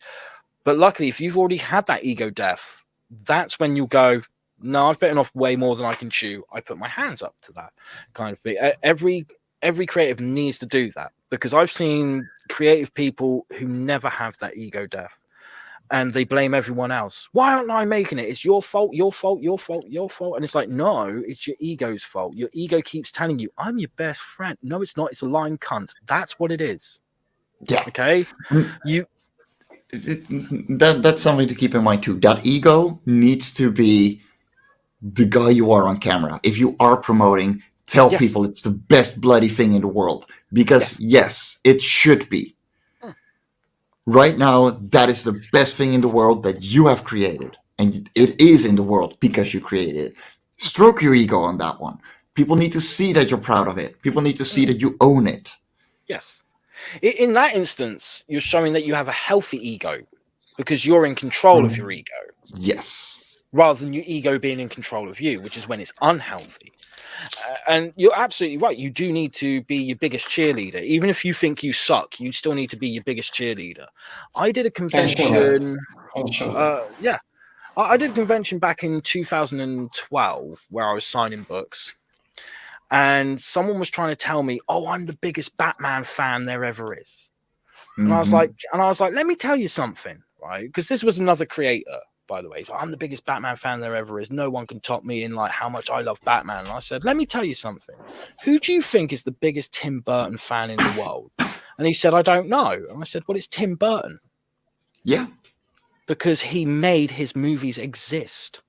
That's how much of a fan he is. So if you're telling me you're the biggest Batman fan in the world, I call bullshit. You are not Bill Finger was, because he made Batman fucking happen. Yeah. Arguably, you could say Bob Kane was because he stole it. But that's a debate for a different fucking time. Yeah. The point is, the creator, if you are, as a creator, if you are not the biggest fan of the story you're telling, the characters you are creating, then they will never come into existence. That's how much of a fan of your own work. You don't have to be a fan of yourself. You have to be a fan of the work that you create. Yeah. And if sometimes you just got to tell yourself, okay, you know what? It might not be the greatest thing we've done today, but it's good enough and we can move forward and we can do better tomorrow. That also is a healthy ego. Yes. Yes, absolutely. So, yeah, I'm hating the page I'm working on right now, and I will hands down say it. It's not my favorite. And there's so much rain on these pages that I'm going absolutely insane drawing straight lines 24/7. I hate it. Trust me, I'm screaming through this issue, and I always scream through my work. I don't enjoy drawing as much doing comics as I thought I would. I will admit that, but I do love having seeing it come together. Yes. Yes, absolutely. Yeah, I'm having a thing about writing because I'm having lots of fun writing, but the problem is the drawing part. Like you said, Lucifer, it takes a lot of time just to draw the stuff that we want to put out there. And I have the which I have already 3 years is 3 years old, and man, I don't have time to draw Well, that. here's I know the it's thing. a great story. Here's the thing about writing versus drawing it. Writing is the sprint. Yeah. You start, having a quick jog doing the idea, getting it worked out. Then you do the sprint of writing it. And then you have to marathon right afterwards, doing your 42 kilometers, just moving forward endlessly. And it sucks. It's awful. Yeah. Because it's so much harder to keep going. Yeah. Yeah. No, you're absolutely right. I mean, to me, from where I sit, the side of the fence that I sit on, whatever side that is, you're absolutely right. Writing is a sprint. You start off like slowly walking, that builds up, and then before you know it, you are running and you are not stopping until you're out of breath. But drawing a book is a marathon. You have to pace yourself. You can't just speed through it at the beginning. Otherwise, you're going to burn out by page 6. Yeah. And you've got like 32 pages to do. So you have to be able to pace yourself and you have to keep that enthusiasm going. Let's put it this way. If I was to sit down and draw a 24-page book, and let's say that I could put out like a page a day, whether it's just pencils and inks, that would still be considered fairly fast in the fucking industry, regardless of indie or mainstream. Okay. Yeah. It will still take a month to draw that 24-page book minimum. And that's if you don't redraw anything or have any notes come back saying, hey, that panel's a bit shoddy. Yeah. And that's if you don't do thumbnails. Okay. Whereas writing, one draft of that book will take a week, but that's one draft. There's also like the development stuff that you do beforehand. The development stuff can take 2 or 3 weeks just for a book that long. And then you've got to do that first draft. But luckily, if you've done the first draft well, then yes, you're going to have changes in the second draft. But that second draft's going to be quicker. And then that third draft's going to be quicker. But it still takes roughly, a lot of people say like, oh, writing the book is quicker than drawing it. Yes and no. You know, exactly. It depends where the start and stop point is. If you're thinking from the beginning of scripting to the end of scripting, yes, it's quicker. But writing is more than that. It's having the idea, it's nurturing the idea, it's building from the idea, it's creating the characters, the world, taking the time to go, you go over there for a minute, I'm going to walk the dog, and then come back at it with fresh eyes, having a lot of anxiety sometimes, because you're there going, I love it, but everyone's going to think I'm an evil asshole. And then you have to go, well, maybe that's because you are. Fuck it, just do it anyway. If you are an evil asshole, you wouldn't care. Just do it. You know?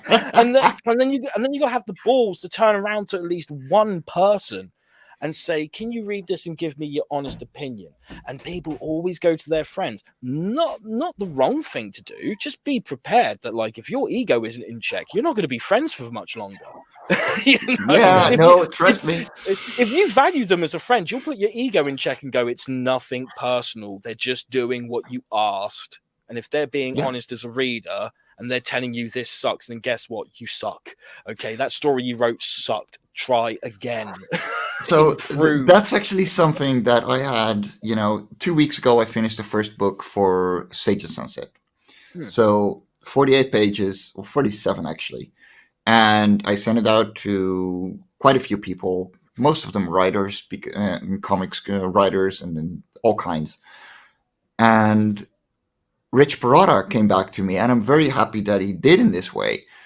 And I had to swallow this one because it's one of my favorite parts in the books. But he's like, dude, these couple of pages, you can just rip them out. Yeah. And I'm here going, that hurts. You're pulling a Band-Aid here. Yeah. But you're absolutely right. And thank you. Because it sucks. You don't want to hear that thing. You don't want to hear your baby being critiqued. You don't want to hear it's an ugly baby. But that first draft, dear God, it's an ugly baby. Yeah. And so it should be. A first draft should never be perfect. Too many people seem to have it in their head, and I can only equate this to there being some not so good writing books out there. And the thing is, you should read books about writing stories, regardless of whether it's for comics or not. And you should even read the bad ones, because even the bad ones can have like that tiny nugget of advice that's like, oh, that's the fucking gem that's been hidden in the haystack that I was looking for. Fantastic, we found it. However, there are some bad books out there that are telling people, if you do my method, you don't need to do several drafts, you just do one. And it's like, you are taking people's money up out of their hands and then going, I'm setting you up to fail whilst telling you you'll succeed. And I'm meant to be the devil? Fuck, no, these cunts are. They shouldn't be doing that. They really shouldn't, especially if you're someone who's just starting out. Yeah. I mean, like, let's say you're a skateboarder and you learn to ollie or you learn to kickflip. Well, just because you did it once doesn't mean it works well. One thing I learned from being in a band is, there's that common misconception of you practice a song until you get it right. No, you practice a song until you can't get it wrong. And there's a big difference between the two. One. That is one of them that I heard so long ago from a very old friend of mine. He was like, an amateur does it until he can get it right. A professional does it until he can't do it wrong. Exactly. And I'm just, yes, I live by that. And that is why writers need to, regardless of how experienced they are, yes, you can get one book out of someone that's amazing and they only wrote one draft. That's called catching lightning in a bottle. It happens very fucking rarely. If you are lucky enough to do it, then bravo to you. I will buy you a pint. Well done. But don't think you can do it again, because you can't. Trust me, you just can't. And not everyone can do it. It's like you get some people who start drawing art and they hear that like Kirby didn't do underdrawings. So they think, I don't need to do underdrawings. And whenever someone says you need to do an underdrawing and work out like your perspective and your proportions, they're like, well, I don't need to because Kirby didn't. And it's like, yeah, but you're forgetting one thing. You're not Kirby. It's like, did 100 pages a month. I mean, come on. Yeah. I mean, people seem to forget all the stuff, once again, the stuff that leads up to Kirby being able to do that. And that's him starting with underdrawings. Like, have you ever heard the story about Muhammad Ali on a plane? Right, this is fucking brilliant. So Muhammad Ali's on a plane. The plane's about to take off, and as most people who have flown know, like there's that point where they go, put your safety belt on and stuff, right? So they've told him to do that, and the stewardess is walking down the aisle and going, Mr. Ali, you haven't got your belt on. And he went, Superman doesn't wear a belt when he flies. And she went, Superman doesn't need to use a plane when he flies. Put your fucking belt on. Yes. It's a very similar thing when it comes to people who are like, I don't need to do an underdrawing. Well, you might, because you're not Kirby. As I've had to explain to people before, there's God, right? There's Elvis, and then there's Jack Kirby. If you think you're even close to here, whoa, where did you get your ladder from? Because I haven't seen ladders that high in B&Q before. I'm gonna be very hypocritical here. I don't do underdrawings for Loughran Cora. Get the fuck out. Here's the thing, though. I have drawn this world for nearly 200 pages now. Yeah. Mhm. I know literally everything about it. Flora, fauna, new creatures, and I do them, I make character sheets, I do the whole shebang. I get used to drawing every single aspect of this comic before I get into the comic itself. What you see on the pages is literally the end result of everything. I don't need those underdrawings because I got a storyboard that is way too fucking detailed that I can literally go, okay, we got to go from, A6 to A2, but here's this perspective, here's this, here's that. Yeah. We can just fucking get at it. And 90% of it is done in the inks. Yeah. But like you said, you've still had those 200 pages that led up to that. Yeah. That's how you've got there. So you're not actually being hypocritical. It's just recognizing that there's a long process that leads up to it. Like I said before about like the doing the vomit draft where you just go, okay, I've started with the idea. Now I'm going to try and write a script. There's a reason why I write myself into a corner. And then the script becomes good by the third and final draft because I did that vomit draft first and went, and here's the problems. Yeah. And I learned from that and then did another draft that corrected those problems and worked on it. Like Ed Gein was a book where I had the idea and went, I know roughly the characters, I know roughly the direction. Let's go. And then I was like, okay, I'm about 3/4 of the way through this. This doesn't feel right. There's something wrong. And then looked at it objectively and went, yeah, I know exactly what's wrong. Yeah. Let's develop the story now, knowing that there was something wrong and I know what it is. So we can work it out, spend a few weeks doing that, and then started the first draft. And from what I've seen, most people are absolutely loving the first issue, which is fucking great. I'm really glad they are. And if anyone's watching this and they've missed out on the first issue, it looks like this. Okay. Comes with a free sticker. Rock on. You can get it through the Indiegogo campaign. You can get it from a website. You can even get issue 2. That's it. You got the script book. You got the script book. Yeah. I got one of them as well.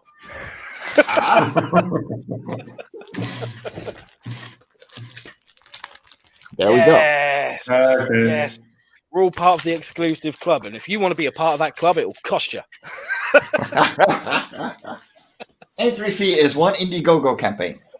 Yeah. But, here's the thing, right? We all had our first project that didn't go anywhere. Yeah. And that can be when you're 12, that can be when you're 8, that can be when you're 20, that can be when you're bloody 25, 30, 40, when you're 70. At some point you're just click, there's something, but I'm not ready for this yet.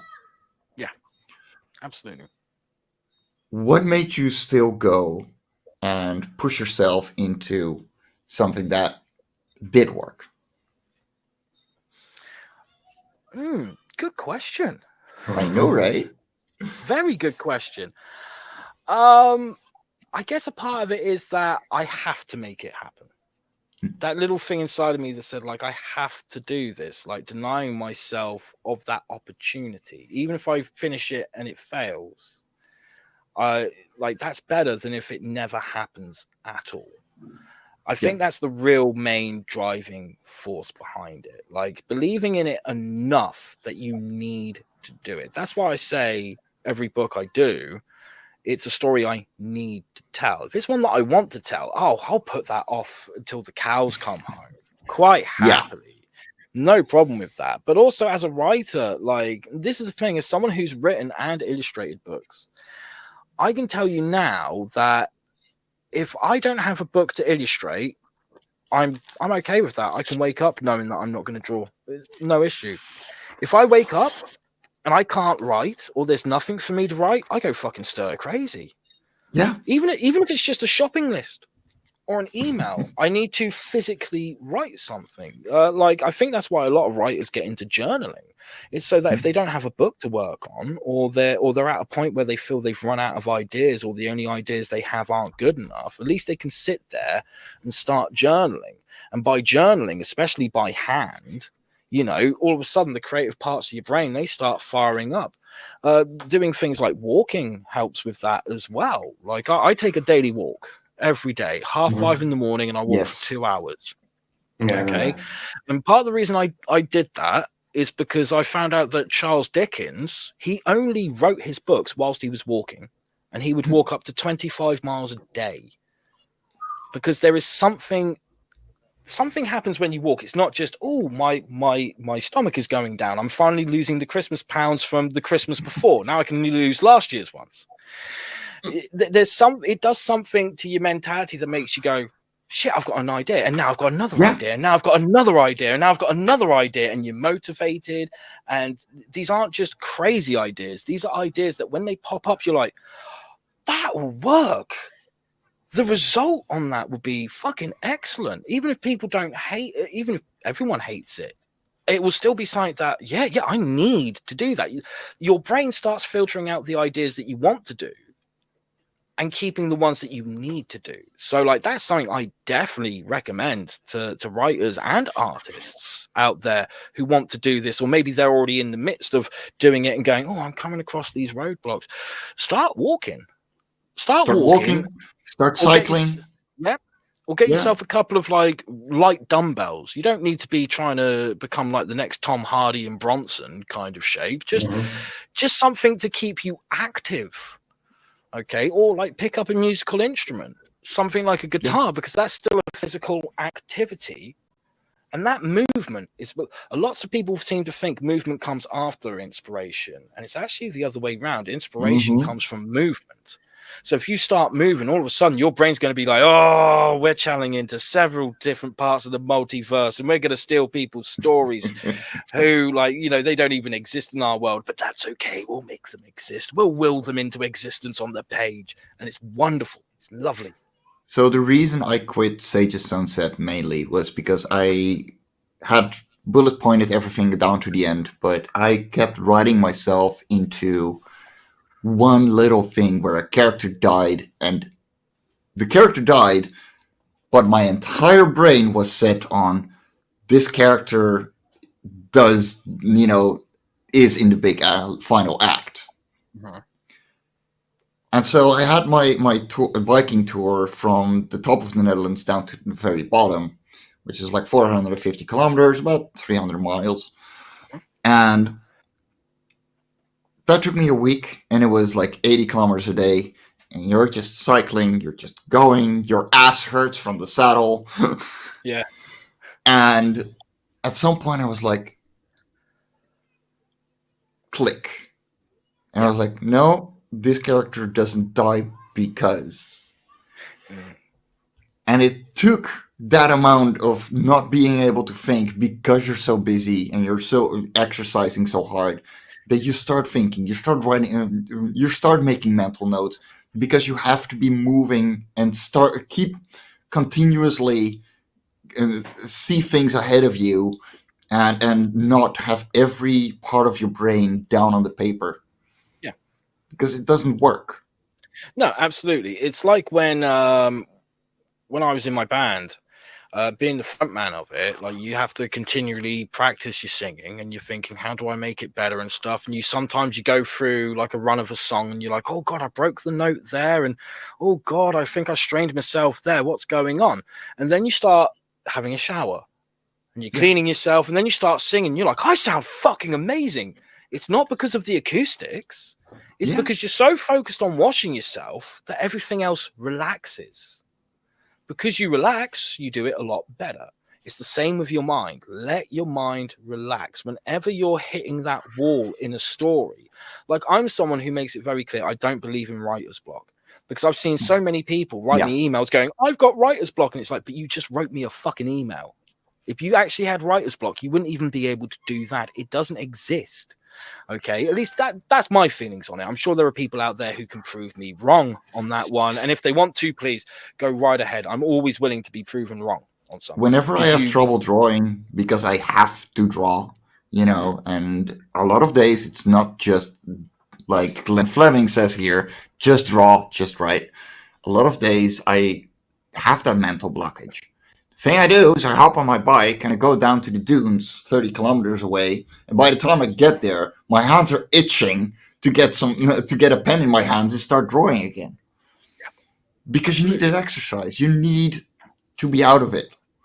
And yes, after that, I can go back home and I can just draw. And I can do it for hours on end.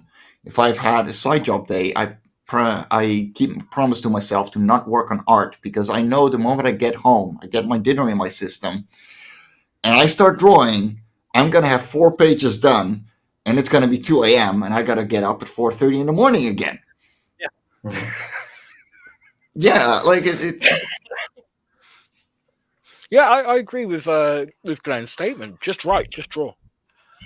Right? Because I think with people who often sort of like say like, oh, I've got writer's block, I think what they really mean is they haven't got any ideas.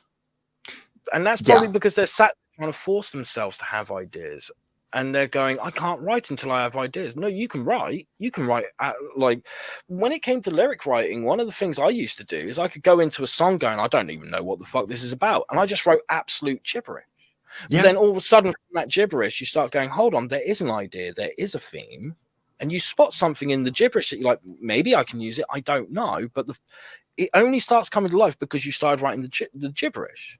It's why, like, you see, look at the pros, look at the pro artists out there who are working in the comic book industry. They don't just sit down and go, I'm going to draw this panel. They sit there and go, right, I've got to warm up. And part of warming up isn't just warming up physically, it's warming up your brain as well. And you do that by just scribbling. It doesn't even need to look like anything. You can literally be there going, I'm just wearing down the lead for half an hour, because you're getting that movement going, and that's putting your brain in the right place to go, right, okay, now we got to do this. How are we going to do it? How's the best way to do it? I know, just fucking draw. Just get a piece of paper, get a pen, get a pencil, just get on it. Make doodles, do whatever. Do the thing that you always get back to. For me personally, if I really don't feel like drawing, the thing that I do, and I can't right now because my pen display is broken, is I draw birds. And I do a very sketchy style, and I got a couple of them on my Facebook. Most of them are on my DeviantArt. They suck. Well, I think they suck. But they're like 15-minute sketches of birds. All kinds of birds. I take a reference and I draw a bird. And after that, I can go straight back into art. Whatever it is. Well, here's the other thing that I think is kind of like a common misconception, especially for a lot of people in the indie scene. And I am focusing on people who are just starting out, not people who've been doing it for a long time because they've already learnt this stuff. But for the people who are just starting out, don't think that everything you write has to be published. Yes. Because it doesn't. Good. Sometimes you write stuff that just you have to ask somebody if really is it worth it? Yeah. Absolutely. Also, Absolutely. Because there are so like you always hear about like a writer dying or like a musician dying or a director dying, and you hear that thing of like, oh, they've got like a whole album's worth that hasn't been released, or they've got like 12 books that haven't been released, or they've got 2 movies that have never been released, and you think, great, now we get to see them. There's a reason they haven't been released. Because the amount of times companies then go, we can capitalize on their death. We'll put these unreleased things out. And then people go, what the hell is this? Yet there's a reason it wasn't released. And it's the same with writing. This is why I often talk about a story bank. I think it's good for writers. Like, keep coming up with those ideas. The ideas that you need to tell, not want to tell. Always need to tell. Write them. Put them in your bank. Whether that bank is your hard drive, a folder, a file, a safe, whatever, and just put them there. And then whenever it's like, okay, this book's been published, I've got that out there, it's been a month or so, really need to get another one out there. The first thing you should be doing is looking at your bank and going, is this good enough? And if it isn't, is there something from it that I can salvage to turn into something good? Right? Because then if you do have a moment where you're there going, I don't have any new ideas. Yes, you do. They're all in your story bank. Just go to them. The guys who write South Park do it all the time where they're like, oh, God, we've got a week to make an episode. What's in the story bank? And then they look at it and sometimes they've got half animated episodes that they're like, well, we could just finish that. Like, if the week's that tough, we can just quickly gloss over what we've already got written, what we've already animated, take out what we don't need, put in what we do need, and then that's it, half the fucking workload. Like, with this business, whether you're doing it in the mainstream or in indies, like a lot of other businesses, their business is about making profit. And you need to make that profit real quick, and you got to have a turnover real quick. The comic book industry is special because it's not about making profit, it's about making investments. And investments work very differently. You don't invest £5 and then become a millionaire overnight. You invest £5 and then after several years you become the millionaire. So every book you put out there is an investment. Because when you put it out there, yes, you might be losing money at first, but later on down the line, more people are going to buy it because someone will have picked it up and gone, this is really good. I'm going to tell my friend. I'm going to pass it on to a friend. They're going to like it. They're going to tell their friends. More and more people find out about it. Like, no one writes a book and then has a huge audience. You are more likely to make an audience after your 10th book than after your first book. Or more poignantly, you're more likely to have an audience after your 5th book, 3 podcasts, a few blog posts, a YouTube channel. Then you're going to start building your audience, but not after your first one. But that first one is an investment. When you put that first one out there, you may have like one man and his dog who read it, and that's it. That will change later down the line. Because that one man and his dog will say, this dude's got another book coming out and the first one was amazing. Oh, okay, I'll jump on to the next one. And then it builds from there, like a snowball. Just a tiny little snowball at the top of the hill, push it down, all of a sudden it's a whole fucking snowman by the time it gets to the bottom. Okay, and that's what makes the comic book industry or business of comic books so unique compared to anything else. Because anything else, it's all like, we need profit and we need profit now. What are we investing? Like, when a record company gets a band, it's kind of a loan. They don't turn around and go, make music and we'll just pay you $2 million a year. It doesn't work that way. Okay, you apply to them and you go, this is what we want to do, but we want to do it professionally. Okay, we'll give you a loan, but we need to make sure that you sell enough albums that we get that money back. Like, when you're on a record label, if you do an album, you don't see a penny profit from that album until all the money the studios put into it has come back. So if you don't sell enough albums, you then owe the record label money. Okay, because it's all about profit. You don't get that with comics. It's about investing a bit of your imagination and a bit of your time and a bit of your own money to start off with, and then it comes back a few years down the line. Like this. Whenever anyone talks about business, you hear them say about the 5-year plan. Oh my God, you need that in comics more than any other business. Oh, yes. Don't start off going, I'm going to do this book and I don't know what I'm doing next. Like, when you hear people like me, because I know I've said this in interviews before, what are you doing next? Oh, I've got no idea. I am lying through the skin of my teeth when I say that. Oh, yeah. It's a way of building anticipation when in reality, this thing's got it figured out until I'm 129 when I die by being abducted by aliens. Yeah, same. I mean, Love of Quarter 6, slated for later this year. First volume slated for this year. Sage of Sunset slated for 2023. The Radiant Side 1 probably next month. Yeah. Issue 2 next year. There's a roll going here. Yeah.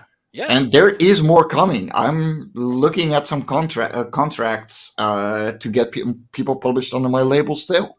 The other writer for Love and Korra is working on a 4-issue, 4-book graphic novel series. That she's nearly done with. Just got to keep rolling, and every single time it's an investment for tomorrow. These 5 books are barely a tenth of what I really need. And we published 14 so far. Yeah. The moment that momentum stops, you're saying to the world, I'm not doing this anymore, or the ball that's rolling down the hill is now slowing down. So you need to keep that momentum going the best you can. Yes, you are going to have hiccups. You are going to have moments where you're like, oh shit, it's been half a year and nothing's come out. But you've still got to be working on that momentum and pushing things forward and constantly looking at your plan and revising it. Because like the Flash TV show on the CW, for that first season, fantastic, kind of went downhill after that. But even in one of the later episodes, there was something that Captain Cold said that I was like, that is so true, that is so perfect, and more people need to hear it. There are 4 parts to a plan. 1, you make the plan. 2, you execute the plan. 3, the plan goes horribly wrong. 4, you throw out the plan. Yeah. That is so fucking true. It's unbelievable. Yeah. That's why you must always go back to your plan, whether it's on a monthly basis, a quarterly basis, or a yearly basis. You have to keep going back and going, shit, it's gone off the rails. How do we put it back on the rails? Yeah. All right. We are reaching the top of the 2nd hour already, and we've been going very hard. Yeah, I know, right? But I got a monster to feed that is meowing at me, and I've probably heard her. So, Lucifer, where can people find you? You can find me at luciferstorm.com. I do have a YouTube channel. I'm not doing anything with it at the moment, but I am bringing it back. I'm going to be doing a soft reboot, so you can learn more about writing comics by going to my channel. Subscribe now, ready for when that content starts going up there. You can find me on Twitter as well by looking for the Lucifer Storm, except no substitutes. MarV, how can people find you? Well, people can find me on Facebook, MarV the Sim Killer, and MarV Artwork on Instagram. So Twitter is not my thing. I have an account there, but I usually don't use it. But yeah, just find me there and send me a message if you want to know more about the Sim Killer. So coming out next month, the second issue. Hopefully, Gabriel Ripper of Souls. Nice. Yeah. Hell yeah! Looking forward to it, man. Well, I've been Mike Jimmy the Brown, and I'm gonna continue being Mike Jimmy the Brown. You can find me on Linktree/Fairies and Ends, where you can find Love and Korra 5's campaign, which we'll be fulfilling in a couple of weeks. I got all the books back there, and they're glorious. And yeah, we got a lot of stuff coming, but we will catch you on the next Sketchy Saturday next week at 10 a.m. Eastern. Have a great day, everyone. Take care. Take care, man.